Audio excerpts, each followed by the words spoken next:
ಜಿ5 ಇರುವಾಗ ನೀವು ನಿಮ್ಮ ನೆಚ್ಚಿನ ಶೋಗಳನ್ನ ಎಂದಿಗೂ ಮಿಸ್ ಮಾಡಿಕೊಳ್ಳುವುದಿಲ್ಲ. ಅದು ಸಂಪೂರ್ಣ ಉಚಿತವಾಗಿ. ಅದಕ್ಕೆ ಇದು ನಿಮ್ಮ ಫೋಟೋ ಅಲ್ವಾ?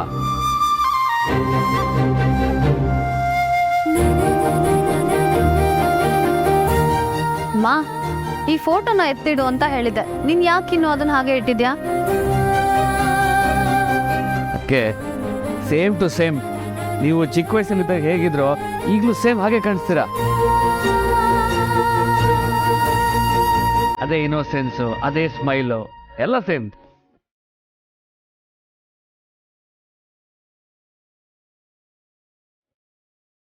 ನಾವು ತುಂಬ ಸಲ ಈ ಮನೆಗೆ ಬರದೇ ಇದ್ರು ಬಂದಾಗ್ಲೆಲ್ಲ ಏನಾದರೂ ಒಂದು ಸಮಸ್ಯೆ ತೊಂದರೆನೇ ಆಗ್ತಿದೆ. ಯಾವತ್ತೂ ಇಷ್ಟು ನಿಧಾನವಾಗಿ ಕೂತು ಮಾತೇ ಆಡಿರ್ಲಿಲ್ಲ.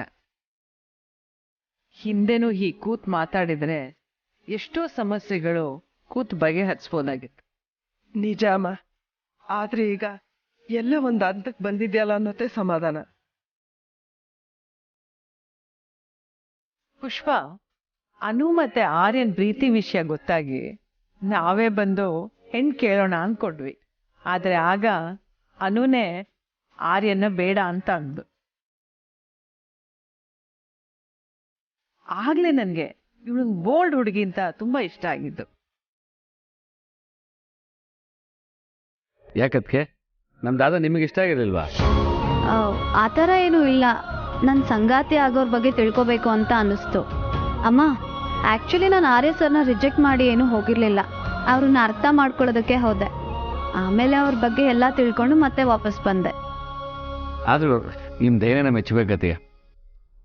ನಿಮ್ಮಿಬ್ಬರದು ತುಂಬ ಗ್ರೇಟ್ ಜರ್ನಿ. ಅನು ಬರ್ತೀನಿ ಅಂತಂದ ಮೀಟಿಂಗ್ ಎಲ್ಲ ಮುಗಿಸ್ಕೊಂಡು ಬೇಗ ಬರ್ತೀನಿ ಅಂತ ಹೇಳಿದ್ರು ಅಮ್ಮ. ಬಾವ, ನಾನು ಆಗ್ಲೇ ಅವ್ರಿಗೆ ಹೊರಟಿದ್ದೀರಾ ಅಂತ ಮೆಸೇಜ್ ಮಾಡಿದ್ದೆ.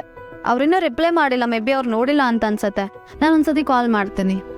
ಸೂಪರ್. ಅದಕ್ಕೆ ಮೊದಲಾಗಿದ್ದರೆ ದಾದನ್ ಫೋನ್ ಮಾಡಿದ್ರೆ ಅವ್ರ ಆಫೀಸಲ್ಲಿ ಬ್ಯುಸಿ ಇರ್ತಾರೆ, ಡಿಸ್ಟರ್ಬ್ ಆಗ್ಬೋದು ಅಂತ ಫೋನ್ ಮಾಡ್ತಿರ್ಲಿಲ್ಲ. ಬಟ್ ಈಗ ಸ್ವಲ್ಪ ಬೆಟರ್. ಅಂತೂ ನೀವು ಕರೆದಾಗ ದಾದಾ ಬರಬೇಕು ಅನ್ನೋ ಫೀಲಿಂಗ್ ಸ್ವಲ್ಪನೇ ಬರ್ತಾ ಇದೆ ನಿಮಗೆ. ಕೇಬೇಟಪ್ಪದ್ಗೆ ಇನ್ ಮುಂದೆ ಅದು ತುಂಬಾ ಬದಲಾಗ್ತಾಳೆ. ಯಾಕೆ ಪುಷ್ಪ? ಈಗ ಅನು ಒಬ್ಳೆ ಅಲ್ವಲ್ಲ, ಅವಳ ಹೊಟ್ಟೆಲಿರೋ ಮಗು ಅಪ್ಪ ಎಲ್ಲಿ ಅಪ್ಪ ಎಲ್ಲಿ ಅಂತ ಆಗ ಕೇಳ್ತಾ ಇರುತ್ತಲ್ಲ, ಅದಕ್ಕೆ. ಮಾ, ಹಾಗೇನೂ ಇಲ್ಲ, ಸುಮ್ಮನೆ. ಹಾಗೆಲ್ಲ ಯಾಕಾಗ್ಬಾರ್ದು? ಅಮ್ಮ, ನೀವು ಕೂಡನಾ? ಅನು, ಈ ತಮಾಷೆ ಅಲ್ಲ. ಆರ್ಯ ನಿನ್ನ ಜೊತೆ ಇರೋದು ಅವನ ಜವಾಬ್ದಾರಿ ಹಾಗೂ ಕರ್ತವ್ಯ ಕೂಡ. ಗಂಡ ಹೆಂಡತಿ ಜೊತೆಲಿದ್ರೆ ಹೊಟ್ಟೆಲಿ ಹುಟ್ಟೋ ಮಗುಗೆ ಸೆಕ್ಯೂರ್ಡ್ ಫೀಲಿಂಗ್ ಸಿಗುತ್ತೆ. ನೀವೇನು ಚಿಂತೆ ಮಾಡಬೇಡಿ, ನಾನು ಮತ್ತು ಮೀರಾ ಎಲ್ಲ ನೋಡ್ಕೋತೀವಿ. ಆ್ಯಂಡ್ ಆರಾಧನಾ, ನಿಮ್ಮ ಅಮ್ಮ ಮತ್ತು ತಂಗಿ ಹೋಟ್ಲಲ್ಲಿ ಉಳ್ಕೊಳ್ಳೋದು ಬೇಡ. ಅವರು ಮತ್ತಲ್ಲಿರ್ಬೇಕು. ನಮ್ಮ ಮನೇಲಿ. ವಾವ್, ಬೇಡ ಆರ್ಯ, ಸುಮ್ಮನೆ ನಿಮ್ಗೆ ಯಾಕೆ ತೊಂದರೆ? ಇದರಲ್ಲಿ ತೊಂದರೆ ಏನಿದೆ? ನೀವು ಬೇಡ ಅನ್ನೋ ಹಾಗಿಲ್ಲ. ನಿಮ್ಮಮ್ಮ ಮತ್ತು ತಂಗಿ ವಾಪಸ್ ಹೋಗೋವರೆಗೂ ನಮ್ಮ ಮನೇಲೇ ಇರಬೇಕು. ಇಲ್ಲ, ಅಮ್ಮ ಇದಕ್ಕೆ ಒಪ್ಪೋದಿಲ್ಲ. ಯಾಕಂದ್ರೆ ಅಕ್ಕ ಮತ್ತೆ ಅಮ್ಮ ಕಿತ್ತಾಡ್ಕೊಂಡಿದ್ದಾರೆ, ಲೈಕ್ ಚಿಲ್ಡ್ರನ್. ಭಾವನಾ, ಒಪ್ಸಿದ್ರೆ ಇರ್ತಾರೆ. ನಾನು ನಿಮ್ಮಮ್ಮನ ಹತ್ರ ಮಾತಾಡ್ಲಾ? ಬ್ರಿಲಿಯಂಟ್. Stop it Bhavana.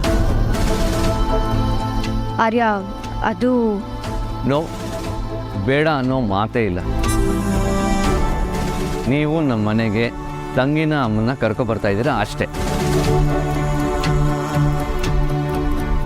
ನೀವು ಮೊದಲೇ ತುಂಬ ಮುಜುಗರ ಪಟ್ಕೋತಿದ್ದೀರಾ ಆರಾಧನಾ. ನೀವು ನಿಮ್ಮ ಮನೆಯವ್ರ ಬಗ್ಗೆ ಯಾವತ್ತೂ ಏನೂ ಹೇಳಿಲ್ಲ.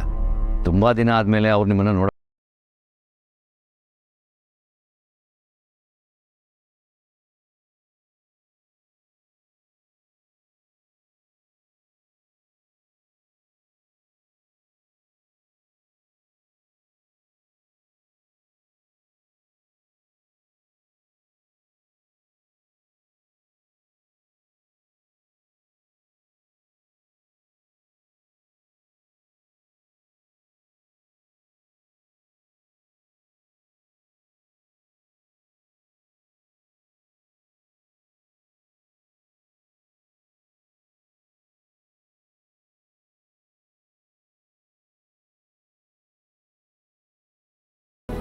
ನಿಂದು ಅಮ್ಮಂದು ಮಾತ್ರ ಸಮಸ್ಯೆ ಅಂದ್ಕೊಂಡಿದ್ದೆ.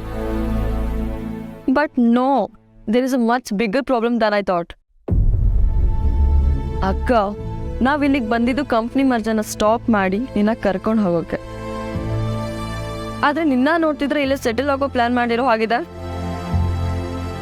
ಓ, ಅದಕ್ಕೆ ಕಂಪ್ನಿನ ಮರ್ಜ್ ಮಾಡ್ತಿದ್ಯಾ? Bhavana, now it's clear. ಅಕ್ಕ ಪ್ಲೀಸ್ ಅಮ್ಮನ ಹತ್ರ ಹೋಗಿ ಮಾತಾಡು. ನನಗೂ ಮೀಡಿಯೇಟರ್ ಆಗಿ ಪೋಸ್ಟ್ ಮ್ಯಾನ್ ಕೆಲಸ ಮಾಡಿ ಸಾಕಾಗಿದೆ. Please save me. ನಾನು ಏನೂ ಹೇಳೋದಿಲ್ಲ. ಅಮ್ಮಂಗೆ ಎಷ್ಟು ಹಠ ಇದೆಯೋ ನನಗೂ ಅಷ್ಟೇ ಇದೆ.